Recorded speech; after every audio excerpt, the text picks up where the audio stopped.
morning. Welcome to Survivability. Concerns are on the rise for our water bodies as they are continuously being contaminated day by day. Human activities are introducing contaminants to our lakes, rivers, oceans, and groundwater. Identified are two types of water pollution: organic pollution caused by microorganisms and nitrates and phosphates of pesticide, human and animal drugs. In 2017, 10% of Malaysian rivers have been classified as polluted, 51.4% are slightly polluted, and only 38.6% were classified as clean. Furthermore, agricultural sewage and wastewater, oil pollution, and radioactive materials are the most common types of water pollution. Back in 1997, a research identifies a total of 4,932 factories as sources of water pollution. By industry type, the polluters included 966 food and beverage manufacturing factories, 599 paper factories, and 419 electrical and electronic plants. The breakdown shows that Selangor had the highest number of industrial sources of pollution, followed by Johor and Negeri Sembilan. A real case study in Melaka has shocked the Consumers Association of Penang, or CAP, and left them disappointed by the pollution in Melaka River. Nearby residents of Kampung Baru Sungai Melaka have discovered thousands of dead fish floating along a 3-kilometer section of the river. It is believed that the cause is poisoning and contamination of toxic substance. The CAP is concerned and believes that if immediate steps are not taken by the authorities, adverse effects on the environment will occur more seriously in the future. Now, moving on the effects of water pollution with Ms. Savana.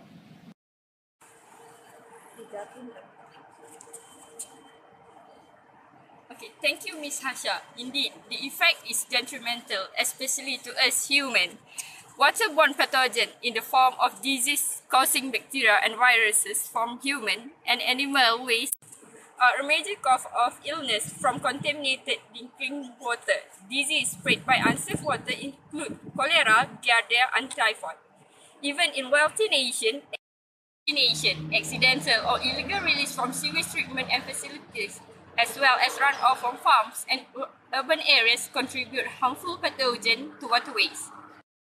Moreover, our environment is heavily affected as well. Eutrophication that occurs usually in lakes or any other marine environments is definitely one of the effects. This phenomenon is resulted by the proliferation of newly introduced nutrients that stimulate algae bloom. Subsequently, reducing oxygen level in water. Consequences emerge when these algae blooms suffocate animals and plants present and create dead zone. In certain cases, these harmful algae blooms can also produce neurotoxins that affect wildlife, from whales to sea turtles. Chemical and heavy metal from industrial and municipal wastewater contaminate waterways as well. These contaminants are toxic to aquatic life, most often reducing an organism's lifespan and ability to reproduce, and make their ways up the food chain as predators eat prey. Outcomes are resulting in bioaccumulation of mercury and other toxic in big fishes such as tuna. Overcoming this concerning issue, I have here with me Miss Camila and Miss Afrika. So, Miss Camila, we are that aware water is an important element in our life. In your opinions, what are the actions that need to be taken in order to preserve and conserve these water bodies? Thank you very much. I believe that authorities should focus on this matter more. The regulation of water bodies, water environments should be managed through all aspects. For instance, the toxic waste, pollutants that is discharged by industries into our water bodies should be better regulated through the enforcement of strict laws and punishment. That should do. So, investments should be made more for research and development in this issue.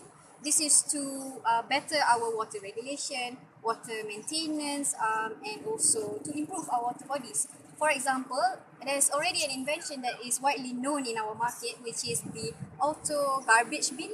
You simply take that device and put it into a water body, and then the garbage bin functions to accumulate any waste or toxic materials around it to just accumulate, and then We simply take it out of the water body and we should dispose whatever that is accumulated in a proper and more safe manner. From that, it is important that we enforce all sectors and all levels of the community to participate in overcoming this issue. For example, a list of cities that has the worst and best water conditions should be published every year. This is to raise awareness among local governments. And then these local governments will also have to come up with an annual plan to carry out actions to overcome this issue, and also should widely campaign this issue among their local community to raise their public awareness. For sharing your opinions. Okay, now let's move on. This article. Okay, in your point of view, how should communities take part in saving our water environment? Thank you. Okay, as we focus deeper in this matter, we should knowledge that communities also do play a big role in this. Therefore, people generally should not dump in pollutants in or around the water bodies. Commonly, waste materials include household items, toxic compounds, and waste materials. Should especially avoid dumping non-valuable items because of its preciosity of the soil.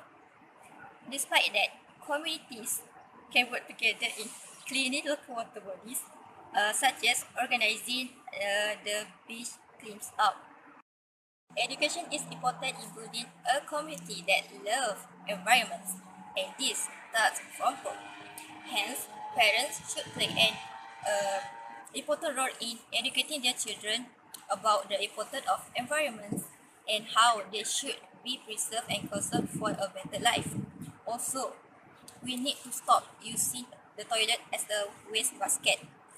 All tissues, wrappers, and other paper goods should always be properly discarded in the garbage bin. The solution for household improvement is to use minimum amounts of detergent for washing and bleaching clothes or dishes. Better still, we could use only phosphate-free soap and detergents. This is because too much phosphate will cause eutrophication in water bodies. Lastly, community should be aware and should follow the regulated laws regarding water disposal and the domestic water management. Of our guests for their beneficial advice. Remember, if you don't kill pollution, it will kill you. Thank you, and back to the studio. To conclude, water pollution is indeed a very serious concern because it is not only has impact on human, but it also has impact to the animals and agriculture. To the consequence of the pollution effect of the human health and cause various type of diseases. It is also give impact to the economy of various industries by destruction of aquatic life such as fish, which are very important in the part of foods and also important as part of industries. As you know, the major factors of water pollution in our country are oil pollution and radioactive materials. So it is highly important to devise the methods to reduce the level of water pollution that we are currently facing. Thank you.